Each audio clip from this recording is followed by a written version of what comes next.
মন্দিয়া জাতীয় বিদ্যালয় নামকৰণটো অধ্যক্ষ দেৱান আব্দুল সাত্তাৰৰ বিদ্যালয়হে ব্যৱহাৰ কৰিব পাৰিব। উচ্চ ন্যায়ালয়ৰ ৰায়দানত উৎফুল্লিত বিদ্যালয়খনৰ ছাত্ৰ ছাত্ৰী অভিভাৱক ৰাইজ।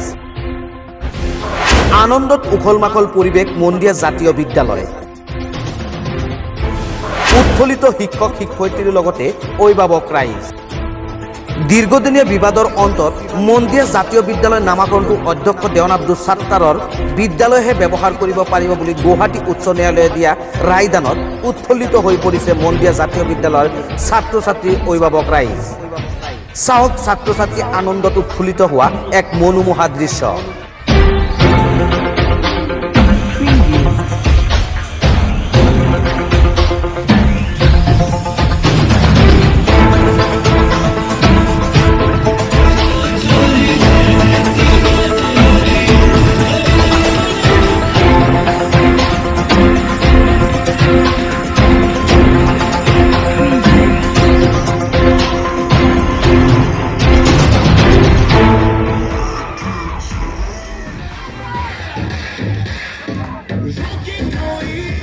উল্লেখ্য যে 2003 চনত স্থাপন কৰা মন্দিয়া জাতীয় বিদ্যালয়খন 2019 চনত দুভাগত বিভক্ত হয়।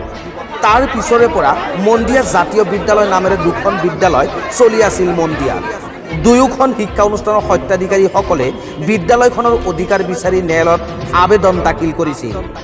মন কৰিবলগীয়া যে যোৱা 3 নৱেম্বৰ তাৰিখত গুৱাহাটী উচ্চ ন্যায়ালয়ে অধ্যক্ষ শাহজাহান আলীৰ দ্বাৰা পৰিচালিত বিদ্যালয়খনৰ বিৰুদ্ধে ৰায়দান কৰি অধ্যক্ষ দেৱান আব্দুল সাত্তাৰৰ মন্দিয়া জাতীয় বিদ্যালয়খনক বৈধ আৰু প্ৰকৃত বুলি স্বীকৃতি দিয়ে আদালতে। গুৱাহাটী উচ্চ ন্যায়ালয়ে মাধ্যমিক শিক্ষা সংসদৰ জৰিয়তে মন্দিয়া জাতীয় বিদ্যালয় কৰ্তৃপক্ষক উক্ত বিষয় জনোৱাৰ লগে লগে ছাত্ৰ ছাত্ৰীসকলে উৎফুল্লিত হৈ নাচি বাগি আতচবাজি ফুটাই আনন্দ প্ৰকাশ কৰা পৰিলক্ষিত হয়। একেদৰে উক্ত বিদ্যালয় সত্ত্বাধিকাৰী পৰিচালনা সমিতিৰ সভাপতি সমন্বিতে সদস্যসকল ছাত্ৰ ছাত্ৰী অভিভাৱক ৰাইজ আদিও আনন্দ প্ৰকাশ কৰাটো পৰিলক্ষিত হৈছে। মই মন্দিয়া জাতীয় বিদ্যালয়ৰ সভাপতি হিচাপে দুষাৰ কথা ক'বলৈ আগবাঢ়িছোঁ।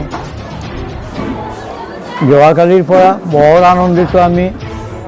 আমাৰ সুযোগ্য এই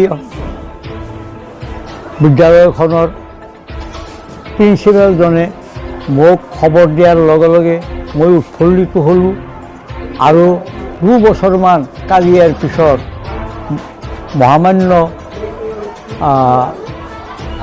আদালতে আমাৰ পক্ষত এই বিদ্যালয়ৰ পক্ষত ৰায়দান কৰিছে। তাৰ কাৰণে মই বিশেষ আনন্দিত।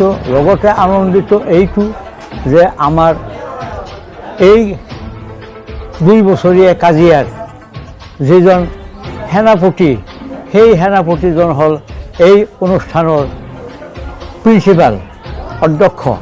এই অধ্যক্ষ মহোদয়ৰ তৎপৰতাত তেওঁৰ লগৰীয়া তেওঁৰ সহকৰ্মীসকল আছে, তেওঁৰ লগৰীয়া তেওঁৰ অংশীদাৰসকল দুজনমান, তেওঁলোকেও সকলোৱে মিলি এই মহাযুদ্ধত জয়লাভ কৰিলে। তাৰ কাৰণে মই সভাপতি হিচাপে প্ৰত্যেককে মই ধন্যবাদ জনাইছোঁ, মই ওলগ জনাইছোঁ, মই আনন্দিত হৈছোঁ। এইখিনিয়ে মোৰ ক'ব। আজি হয়তো আমাৰ খুবই আনন্দৰ দিন। আৰ আনন্দৰ দিন এই কাৰণেই যে 2003 চনত ইষ্টাবলিছড মন্দিয়া জাতীয় বিদ্যালয়খনৰ 2019 চনৰ পৰাই আমাৰ মাজত দ্বন্দ্ব হৈছিল। একে নামৰে 2টা বিদ্যালয় চলি আছিল। সেই দ্বন্দ্ব গৈ উচ্চ ন্যায়ালয় পাইছিলগৈ। কিন্তু আমাৰ বাবে এটা সুখবৰ, মহামান্য উচ্চ ন্যায়ালয়ে আমাৰ পক্ষত ৰায়দান কৰি মহামান্য উচ্চ ন্যায়ালয়ৰ নিৰ্দেশ মৰ্মেই বিভাগীয়ভাৱে আমাক বিদ্যালয়ক স্বীকৃতি দিছে। এই বিদ্যালয়খনে জেনুইন বিদ্যালয় আৰু অৰিজিনেল বিদ্যালয় বুলিয়ে উল্লেখ কৰিছে। গতিকে এই ক্ষেত্ৰত আমি যথেষ্ট উৎফুল্লিত, যথেষ্ট আনন্দিত। আৰু আমাৰ এই অঞ্চলবাসী প্ৰতিজন শিক্ষিত ব্যক্তিয়েই আচলতে এই সিদ্ধান্তত উৎফুল্লিত হৈ পৰিছে।